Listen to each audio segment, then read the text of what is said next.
Hello, welcome back to the Edge of the Box podcast, a podcast by WhoScored.com. We're here as ever to preview the weekend's Premier League action. Only 2 game weeks left, and it promises to be another big one this week. I'm your host, Dan Bardell, joined by WhoScored's Ciarán McLoughlin, and we've got Jonathan Wilson, the legend, here with us as well. And we're going to start with you this week, Jonathan. A bad week at Wilson Towers. I know you're going to tell me that you didn't want Sunderland to go up, but Sunderland, of course, just falling short, although they've had a sensational season.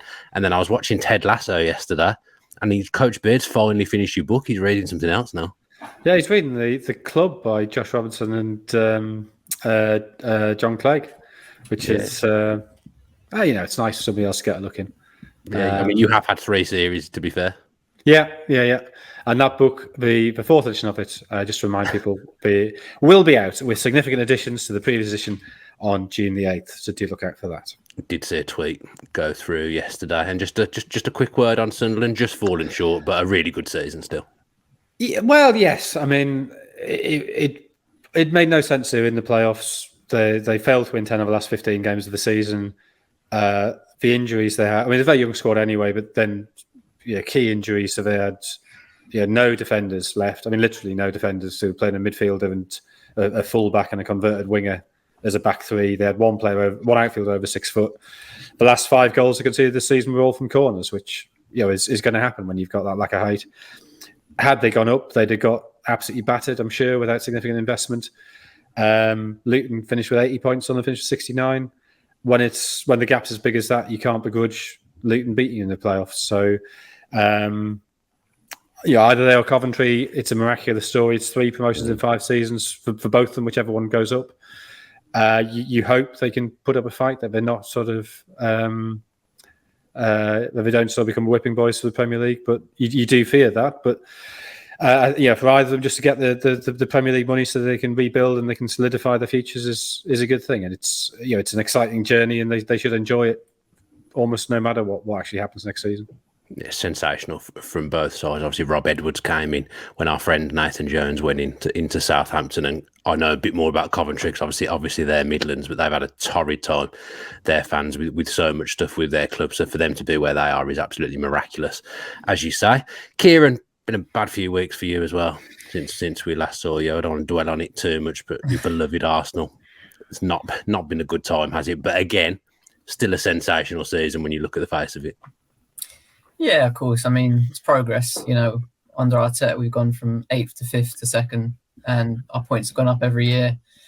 I think at the start of the season, you look at 2nd, you just don't believe it. To be in a title race up until the last couple of games of the season, you wouldn't believe it. But if you look at it closely, the way we kind of lost it, you kind of do feel a bit disappointed. We kind of did throw it away a bit. Whether we bottled it or not, as everyone keeps saying, is a different matter. But when you're up against a team like City, as we saw last night, probably the best team in the world at the minute, it's a hard team to go all the way with. And fair enough, we got there with a couple of games to go. So, but, on to next season. I mean, since Jonathan said that the title race was over, I can't remember what week it was, but he'd gone early with that comment. It did start to. Well, I said that after the 2-2 draw at Liverpool. That was early, though. That was early. The West Ham game, I remember. But you can't chuck away points like that. Not against this City. And I sort of think we get bogged down in this argument over terminology, whether it's bottling or not. But the fact is, if in the build up to the biggest game of the season, a game away at City, you draw 3 games, 2 of which you've been 2 goals up in, and the other one's against the bottom team, that is to an extent a mental fragility. It is a sort of psychological block. I think the odds were stacked against them anyway, but and to an extent, the 2 things aren't really separable. Why do you freeze? Because you're not quite as good as that. One of the things that marks out a good side is having the mental strength to keep powering through. And Arsenal didn't have that. They may have learned in the season. They may have it in the future. You fear this was a one-off chance, given that you suspect other Premier League sides will be better next season. But it would have been not quite as miraculous as Leicester's title triumph had they won it, but not that far off. Let's talk Champions League. Then we've got a bit of Arsenal coming up later on in the show. Let's get the Champions League best 11 from the semi-finals, please, Ciarán. We've got Ederson in goal. Back four of Walker, Kirby, Diaz, and Akanji. Midfield of Bernardo Silva, De Bruyne, Calhanoglu, and Grealish, and then up top, Dzeko and Martinez. Yeah, just pick City's team. Just across the whole four. Yeah, I'm not I sure suppose, yeah. Not sure he'd be playing Calhanoglu wide either. So I'd just pick the team City played last night. I mean, they were absolutely unbelievable last night. And we're going to start with Manchester City. I say start, we've already done two topics, but the first game we're going to preview this week is Manchester City versus Chelsea, the Sean Wright-Phillips derby. And if City do win this treble, which is looking increasingly likely, I mean, they were just sensational in the first half last night. If they were to win it, does it rank higher than Man United's treble in 1999, or is it difficult to try and separate the two? It's difficult to compare, but I think probably it doesn't rank anywhere near as high, actually. Well, United's winning the treble in 99. They're only the 4th team ever to do it, I think. I think that's true. So Celtic in 67, Ajax in 72, PSV in 88. So, the 4th team ever to do it. And has it happened 5 times since? Is that true?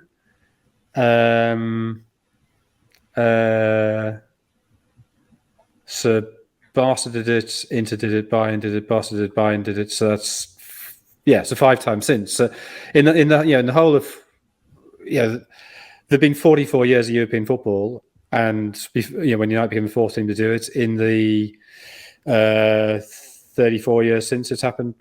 This will be the 6th time. It feels a much more common occurrence. I think football's much more stratified now. You look at the advantages Premier League teams have over the rest of Europe financially at the moment. You sort of think that any season when a Premier League team doesn't win the Champions League is a bit of a failure. That this is the era of Premier League's dominance, which certainly wasn't the case in '99. That was the first English success in the Premier tournament since '84. There was still a real sense of the Champions League as a sort of quest, as this sort of really difficult thing where English teams didn't always get to, or didn't at all regularly get to the latter stages.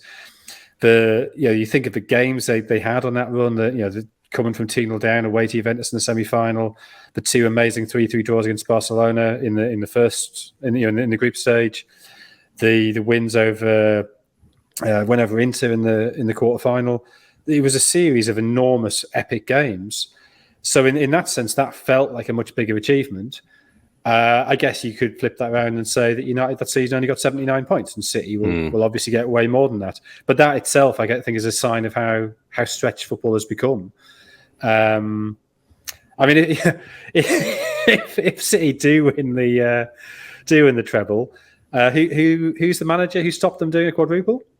We know, our friend Nathan Jones. It's Nathan Jones, yeah. Depends what you mean by what's better, but there's definitely a greater sense of glory and drama. I mean, United didn't win the title till the final day of the season.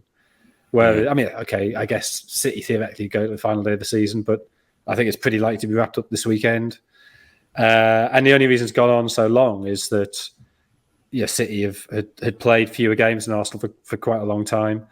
You think of United in the FA Cup as well. Was it the 4th round against Liverpool when they scored twice in the last 2 minutes to come from behind to win? Obviously, the amazing semi-final replay against Arsenal with the Keane sending off and the Bergkamp missed penalty and the Giggs goal. That was an incredibly dramatic season. I don't know if it's partly to do with the World Cup, but this season has sort of felt slightly anticlimactic. City obviously hugely impressive in beating Bayern and Real Madrid, but they weren't great dramatic games. They were great demonstrations of City's power, but they're not the sort of glorious turnarounds or glorious holding out against the siege that I think you sort of really remember as a fan. I don't think their FA Cup run's been particularly exciting. I mean, I know they've beaten Chelsea. Maybe the final against United will throw up something. And even the league, the 2 wins against Arsenal were both pretty straightforward. They're not sort of games that are going to linger in the memory, as, certainly as that United semi-final in '99 does. So probably City now would beat United then, but is that all we're looking for? I don't know. No, I think the points total's interesting. I think the Premier League now is so far ahead in terms of money in a lot of leagues than compared to a lot of leagues than it was back then. You look at some of the teams in the Premier League, like Villa, for example, will outspend probably most of Europe's elite in the summer, whereas that just would have never happened back in 98, 99, and there was less teams in the Champions League then in terms of it was only the top two, I think, that were in the Champions League at that point. Like Manchester United had to play some absolute giants of the game. It wasn't a given. Like City at times feel like a given whenever that. Well, their group was. It was Burnley who United hammered twice, but then it was Bayern and Barcelona, and Barcelona went out. That's a ludicrous group. It's I think Manchester United winning the champ. Look, anyone wins the treble, it's a brilliant achievement. But I do think Manchester United treble is probably that little bit more impressive, in my opinion. Ciarán, I don't even want to read this. Where does this Manchester City team rank in Pep's time in the Premier League? Because apparently, who scored ratings in the Premier League? This is his worst season. We're not quite finished with the season yet. They do still have 3 games to go, so that could change. But at the minute, ratings-wise, they are the worst at the minute, 6.92 as an overall rated team. Their best is obviously when they got 100 points. Yeah, obviously, like I said, part of the reason might be that they've still got 3 games to go, and they could end the season on 94 points, which would be Guardiola's 3rd highest points total, I believe. But maybe it's because there's a reliance on certain individuals more on this current City team. Your Haaland, your De Bruyne's, etc. They are, of course, a quality team, but maybe I feel like the competitiveness of the Premier League this year hasn't been quite as it has been in previous years. Obviously, we've seen Liverpool drop off. Chelsea have been nowhere to be seen. Obviously, we weren't meant to be in this position, and obviously, this might be part of the reason why our inexperience showed in the end. So, overall, they've probably had it quite easy in a way in the league, even if at times it hasn't always looked that way. And potentially that's why their ratings have looked a bit lower than previous years under Guardiola. Yeah, I remember at the start of the season, Manchester City drawing with Steven Gerrard's Aston Villa at Villa Park. It felt like City did have a little bit of a few stutters, let's say, at the start. Haaland was still scoring every week, but they hadn't quite got into gear. Now they're just completely in the groove. And in that first half last night, they just blew Real Madrid away. And if I was Chelsea, I'd be pretty worried this weekend. Man City can probably take it easy and still beat them, but it's looking like Pochettino is going to be the manager to come in at Chelsea next season. Jonathan, do you think that's a good appointment, Sarah? Yeah, probably. I don't know. Pochettino's career seems to have just sort of stalled for 5 years. Even that the last sort of season and a half at Tottenham, the fact that they didn't have the investment he clearly felt they needed. That I think he knew that squad had got a bit stale and needed freshening up, and he couldn't do that either in terms of bringing players in or selling players on. And the PSG job, it never seemed so comfortable there. I don't think they ever played the sort of football he wanted them to play. So you slightly worry that has he lost his edge in that time, or maybe he comes back refreshed. But he's got Premier League experience. He's got a very impressive record at Tottenham of bringing through young players. I think he's shown in the past the capacity to deal with a chairman and owners who aren't necessarily that easy to deal with. So you hope for his sake and for Chelsea's sake that he is. I don't want to say he's allowed to do it himself, because I don't think that is the right thing. I think you need a proper sporting director, but that he's not being dominated by the owners. He's not being dominated by Bowley and by Clearlake. So I think there's risk in all managerial appointments, but it seems sensible to me. And I think he's got that toughness to sort of ignore the external noise, of which there's a lot at Chelsea at the moment. I mean, it's only going to get noisier as well, I imagine, in the summer at Stamford Bridge. I guess one of the positive things, Ciarán, is that there's a lot of young players there. If he's allowed to shape the squad in the way he wants, if you just look at the players that are there, if he can get that squad size down and they can move people on in the summer, there's some talented young players there that he can mould, which would be similar to when he came into Tottenham. On paper, they've got a decent lineup, to be honest. If they can find the perfect lineup, week in, week out, they seem to chop and change too much, and that's probably part of their problem. But yeah, like you said, they do have a good core of young players, good quality young players. You've got the likes of Mudryk, who I think will come good. Obviously, his price tag hasn't helped him. As obviously people come down on that far too much. He's got Badiashile, Manduke, Fofana. Obviously, he's got Nkuku coming in the summer, I believe. And on paper, as I said, they've got a decent starting 11, and they've definitely got the money to bring in more players. I think he wants a striker. The name's Osimhen, and that have been linked. Whether he comes to a team not in Europe is, of course, a different matter. But he can definitely mould a decent enough squad. But I think he needs time because Poch does prefer to play more of a 4-2-3-1 setup, which obviously, Chelsea been kind of, as I said, chopping and changing a bit much recently. So he will need time, and that's the key. They need to give him that time, such as we've seen with Man United, with Ten Hag, Arsenal, with Arteta. They need time to get the players they want in, get the players they don't want out, and obviously to form their playing style, which they prefer. And once they do get that, then he could take off because, like you said, he's got the backing of an owner who's got, the funds to invest. They've got a number of quality players, and he just needs that time, as I said, to mould the perfect team. I love the way you can reel off a list of young players that they've bought, and you've ended up missing out Enzo Fernandez, who cost well over I forget his age million, because there's so many players that you can list. They've spent so much money and bought in so many players in the last 12 to 18 months. It is staggering, but I think it's a good appointment. You did worry about what they might do because they've made some awful decisions so far in Bowley's tenure, but I do think Pochettino is the man to go in there and sort it out. I think he's got the right vision, and I think like Jonathan says, I think he's got the mentality, and he's used to dealing with the difficult owners and difficult times. I think he'll sort them out, but it's going to take a couple of years to get them back up to the level that they want to be. I don't see them challenging for Champions League or challenging for titles anytime soon.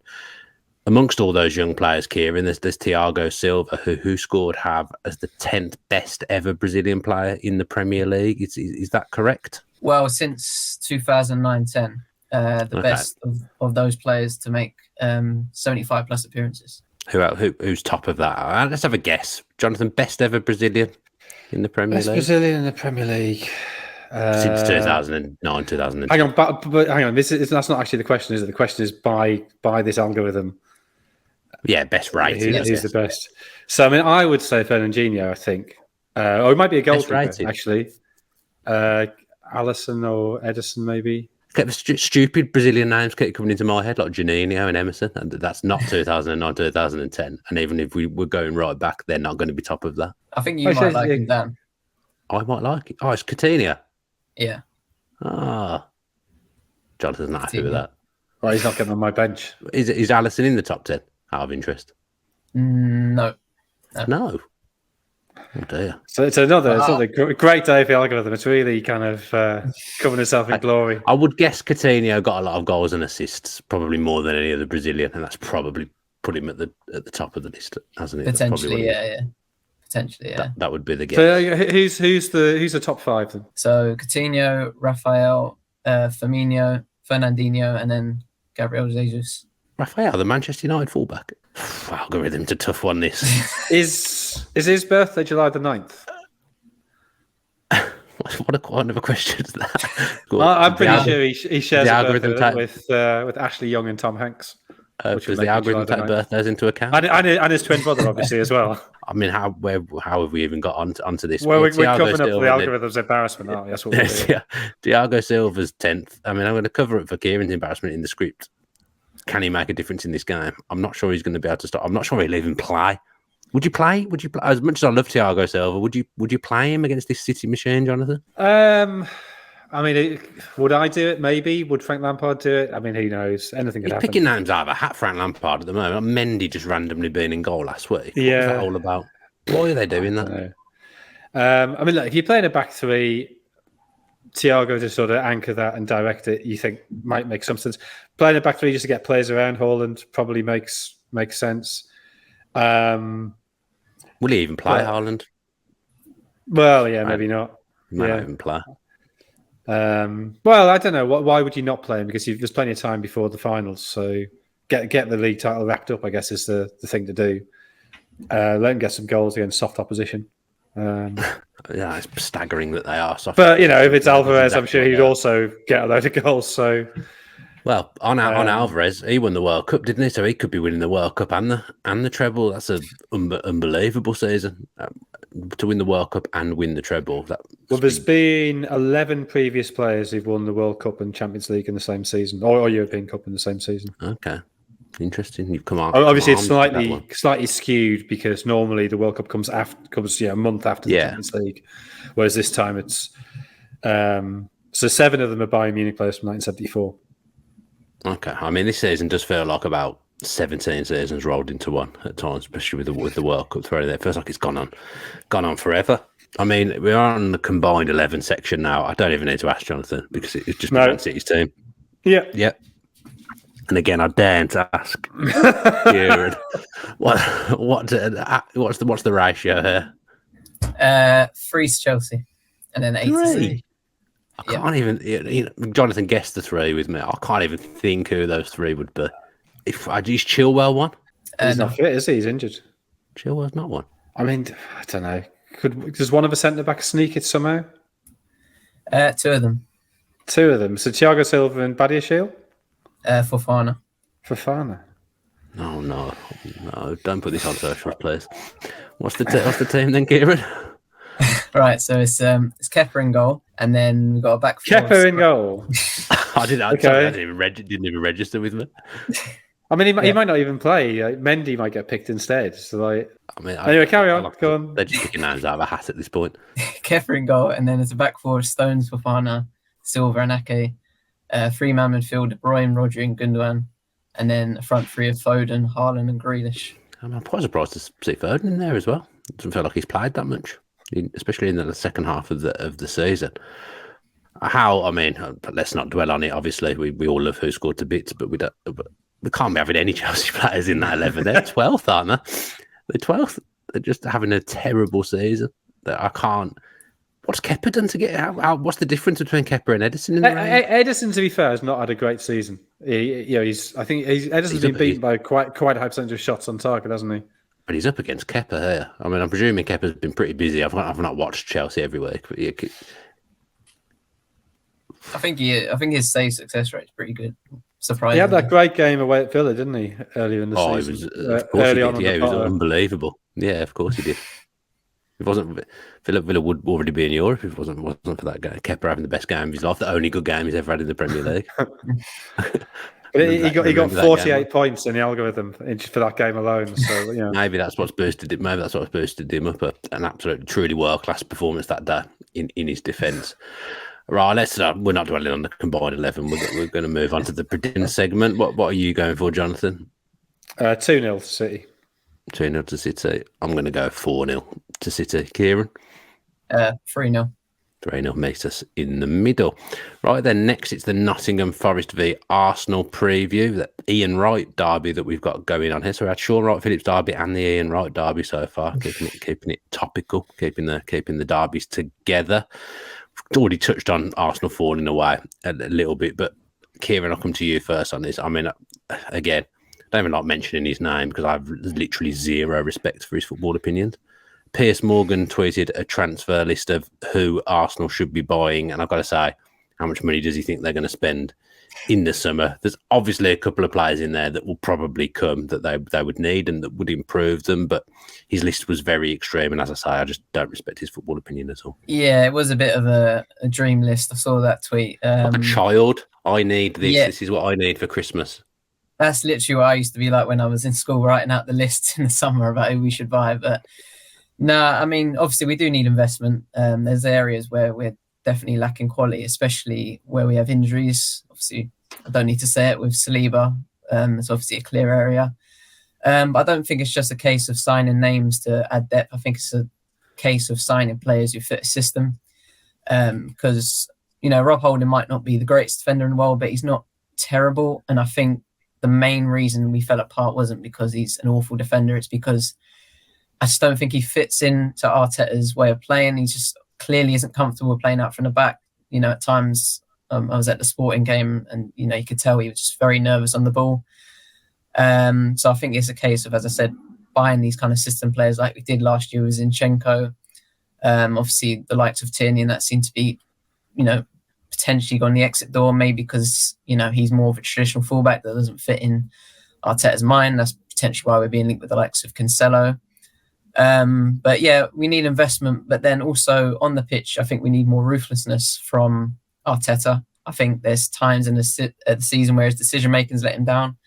The City game, a prime example. It was a perfect time to switch things up against an opposition who are clearly superior than us at the minute. Potentially go a bit more defensive, but he stuck to his guns, stuck to what he knows best, and ultimately it didn't pay off. And he only decided to switch things up after then, when ultimately the title was lost. So I think that just comes with experience, that comes with time. But who we bring in is still a question mark, and there's no point putting names up because things can change so quickly. But the obvious names of Declan Rice, Caicedo, etc.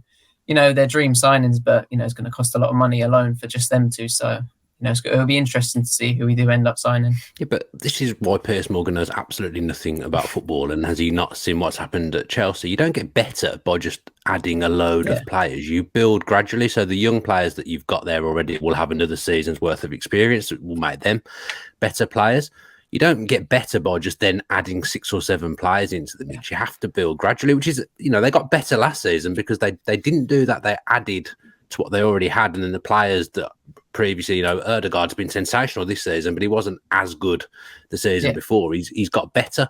So you have to add gradually. So you don't go for Caicedo and Declan Rice. Arsenal will bring one of those players in. You've got three other high-level central midfielders, I would say, in Jorginho, Xhaka and Partey. If you add Declan Rice or Caicedo, into that mix, you're building gradually and you're going to get better. So his list is just complete nonsense. It might be a good list of players. They're all excellent players. Yeah. But Arsenal aren't going to go out and buy 5 or 6 players this summer, are they, Jonathan? The way they get better or even to stand still and keep where they're at, because if they finish second again next season, that's a brilliant season for Arsenal again, considering where they were. You do that by adding 2 or 3, not by doing what Chelsea have done. No, I'd agree. I think even if you've got a load of cash and you're sort of a lower mid-table side wanting to grow, to sign more than 4 or 5 is chaotic. I mean, there might be odd examples where, I don't know, you sign, say, 5 players early in the window. They're the players you want, and then suddenly the middle of August you realise there's this a 34-year-old high-class player who's available on a free transfer. You think, right, we'll pick him up for a season or 2, maybe get him into coaching, and he can bring his experience. And he's only going to play 8-10 games. Maybe there are cases where you can do that. Obviously, bringing kids in is a bit different, and maybe one of those kids sort of develops faster than you're expecting. But fundamentally, I think you're right. I think Arsenal 3 players, maybe 4 at a pinch, but more than that, and you start to overcomplicate things. So I think Declan Rice looks pretty certain. I don't know. I can actually see a logic in if you can get Rice and Caicedo. Maybe do bring both of them in, because I think there's obviously that's your budget gone. Surely that's two. Yeah, 50 million gone immediately. It's a lot of money, but especially because of Caicedo signing that new contract in or just after the January window, wasn't it? But if you could get them, you could afford them. They're both really good players, and I think Xhaka is a player they'll be looking to move on. We obviously have to be slightly careful what we say about other issues in the Arsenal midfield, but there's possibly another vacancy opening up there. And Jorginho is 32 now, I think, so he's not young. But I think ideally one there, probably another forward, and probably another centre back, and that's kind of it, really. Yeah, because the players that play off the striker, and you bear in mind if they do sign a striker, Jesus can probably fill in one of those wide positions as well. They're pretty well stocked. I don't see loads of players leave. I don't see loads of people leaving Arsenal. And Reece Nelson, I know they've this is now the 3rd contract offer they've given him, so they obviously want Reece Nelson to stay. And I know he's now 23, but he's a young player in the sense he hasn't really played a huge number of games. But has at times looked impressive off the bench. So I think you would want to give him another chance. So yeah, I think one in each of the three roles is probably about right. Yeah. Maybe an extra one if you can, but. We've got Fabio Vieira as well, who they spent a fair bit of money on in the summer, who hasn't had loads of football. After a year of getting used to England, I always think you can't judge players on their first season. It's always the next season. I know there's exceptions to that. Salah came in and had a stupendous first season for Liverpool and has pretty much been at that level ever since. But really, I don't think you see the best of someone until the season after. Like Ødegaard's just comfortably had his best season for Arsenal, and he's had a year and a half, was it, in the Premier League before that now, but he's now operating at a really, really high level. Arsenal don't need to reinvent the wheel in the summer. They just need to steadily add real quality. That's what they did last summer, and I think that's what they'll do again. And if they do that, I think they'll have a really, really good season, a strong season again. They're going to Forest, where they've lost their last two, both in the FA Cup at the City Ground. I mean, if I was Forest, Ciarán, I'd be thinking this is a great time to play Arsenal off the back of that Brighton game. If we get a point even, we're possibly safe, which is a stupendous season from them. But it's a good time to play Arsenal because they don't really have anything to play for now. They're going to finish second. Players looked a bit mentally shattered last week, I would say. Yeah, I think the shoulders dropped after the Southampton game. You see all the TV cameras panning on the players. They look like they knew then that the title was done. But as you said, this is probably a game where Forest are definitely going to be up for it a lot more than we are, I believe. And yeah, maybe it's another case of, an away ground atmosphere we might struggle at. I mean, we always reference that Xhaka moment as a key one at the game at Anfield.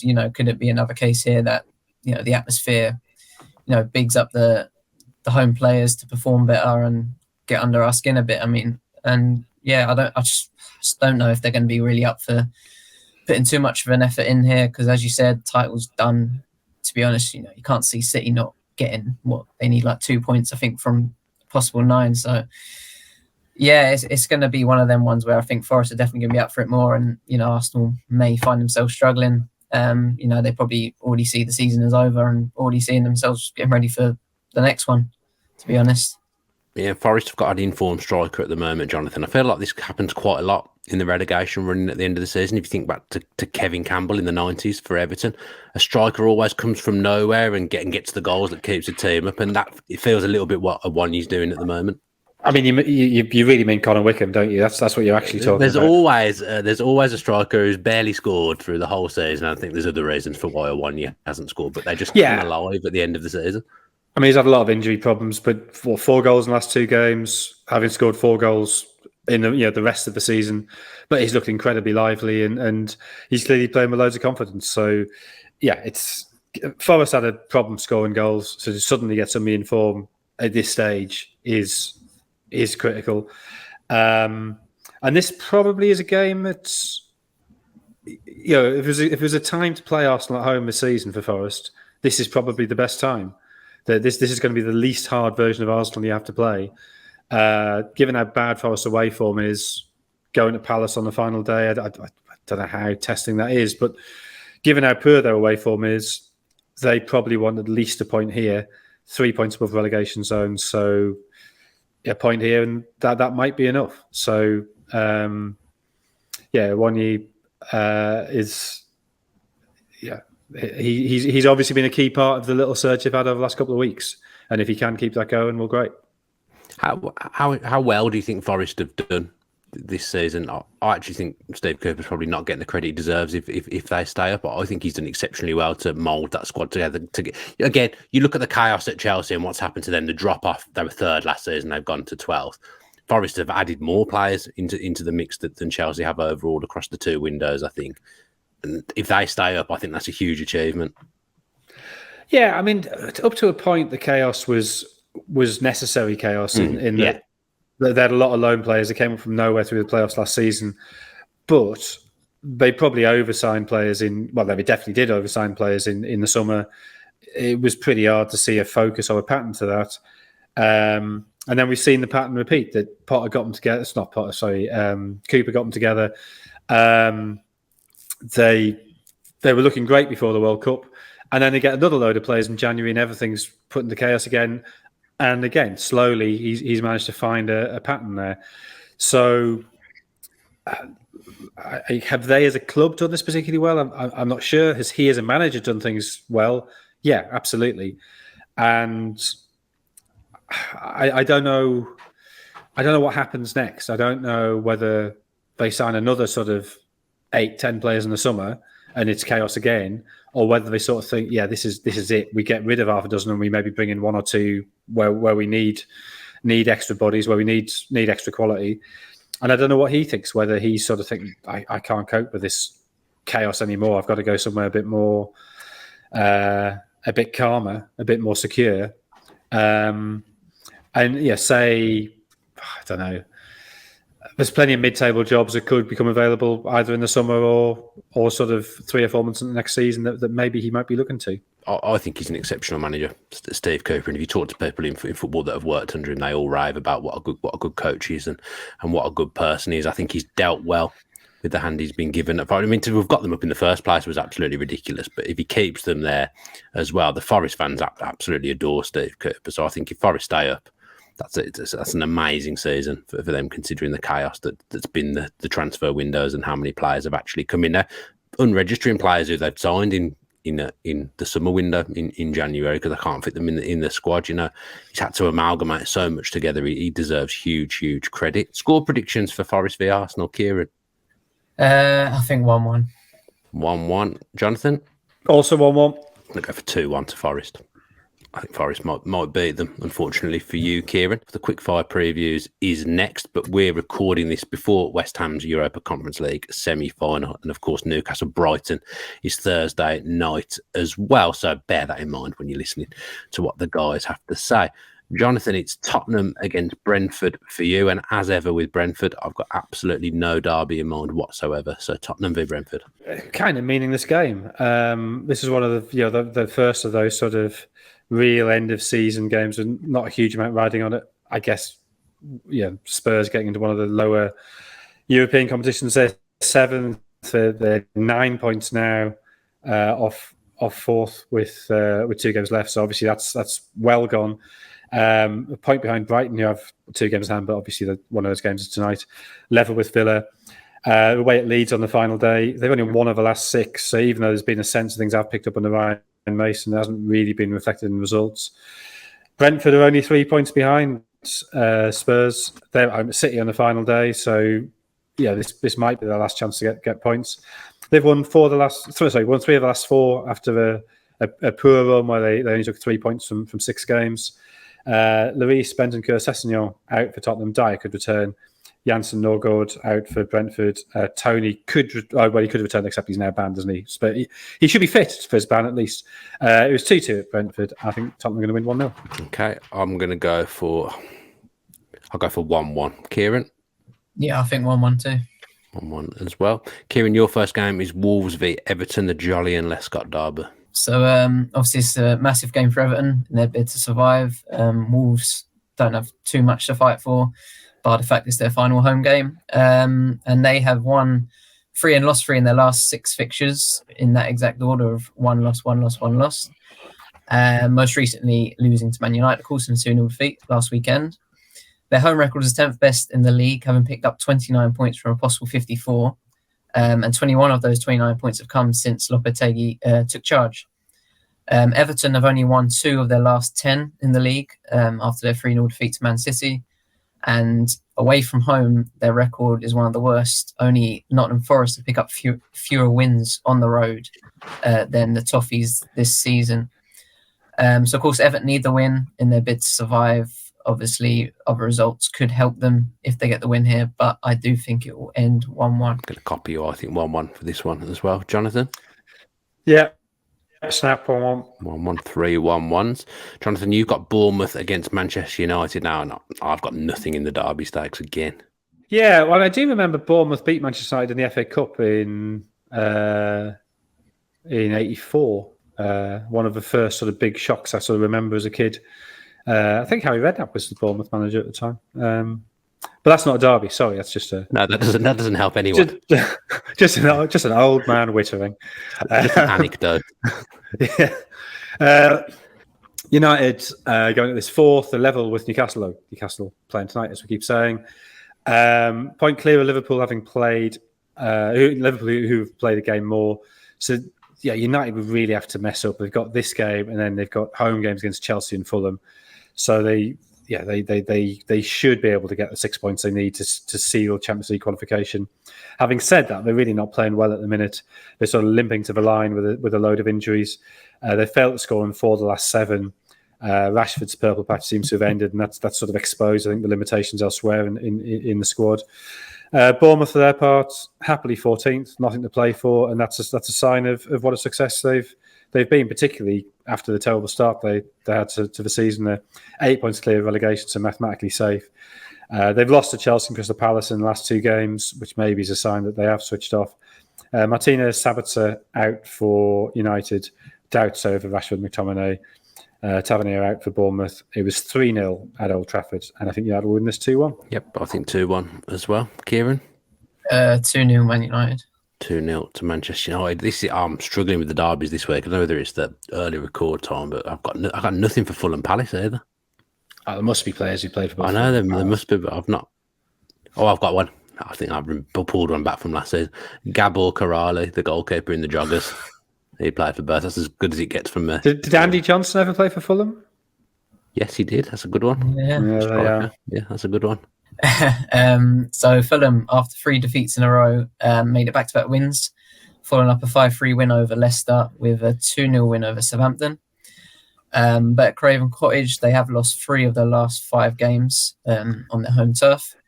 For Crystal Palace, obviously they had the 4-game unbeaten run start under Roy Hodgson, but since then have lost 2 and won 2 of their last 4, most recently winning 2-0 over Bournemouth. Away from home in the league, they've only won twice in 2023, though both of those have come since Roy Hodgson took over. It's Fulham's final home game, and there's not a lot to fight for in this game, bar confirming a top 10 spot. So it might be a bit of a flat game, so I'm going with a 1-1. I'm going to go 2-1 to Fulham. Jonathan? 1-0 to Fulham.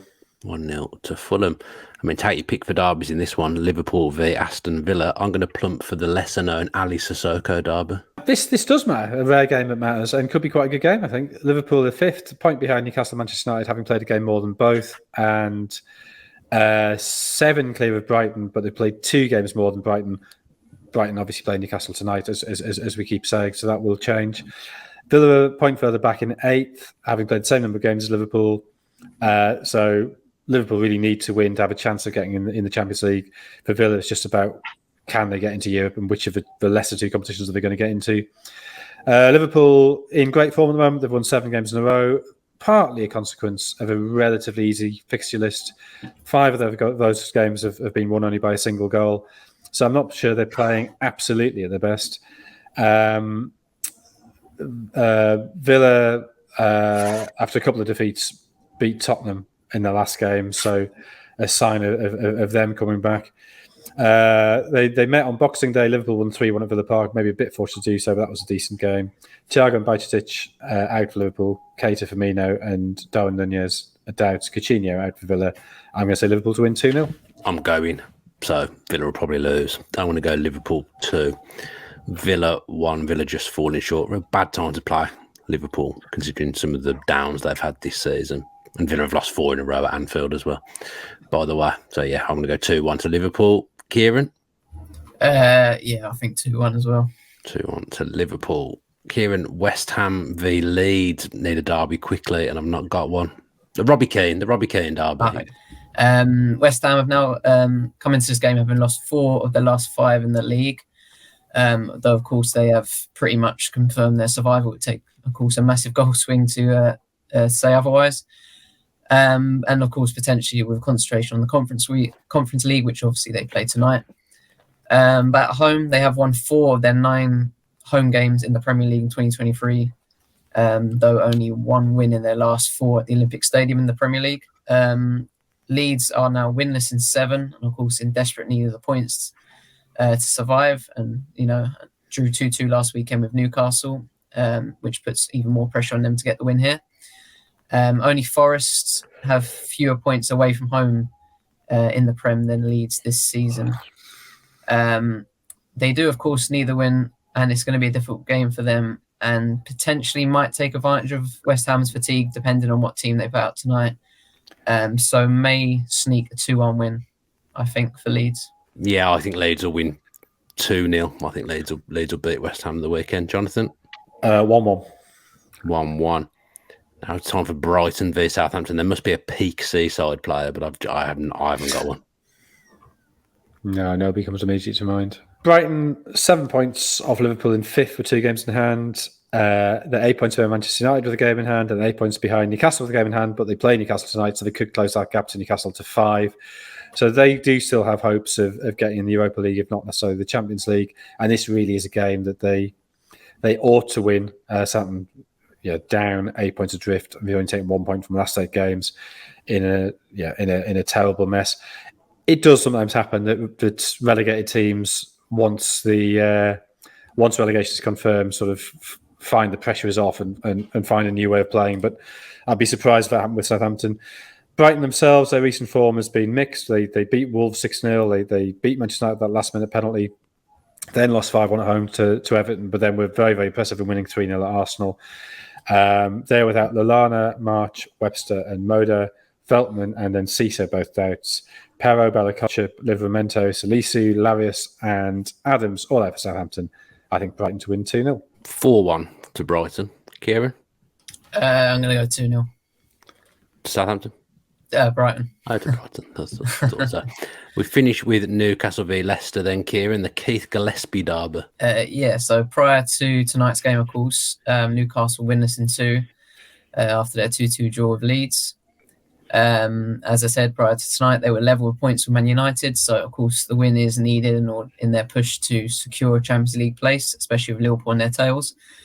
The thing that comes is obviously a positive for them coming into this game is that they've only lost twice at home in the Premier League this season, and both of those were to Liverpool and Arsenal. For Leicester, they are, of course, in desperate need of points as well, but for other reasons at the other end of the table in order to try and survive. It's not looking good for them. They've only got 1 win in their last 14.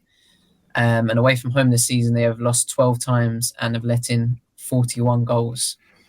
They need a win, but it might not be enough to survive, depending, of course, on other results. And I'm probably going to go with a Newcastle win, 3-1. I'm going to go 2-0 to Newcastle. Jonathan? Also 2-0. 2-0 to Newcastle. Right then, that does us for this week's edition of the Edge of the Box podcast. Thanks ever so much for watching, and don't forget to subscribe to the channel with your post notifications on. Leave a comment below as well and give the video a like if you've enjoyed it. Thanks to the chaps for joining me as well. Always a pleasure to talk to you both. Enjoy all the football at the weekend and stay safe.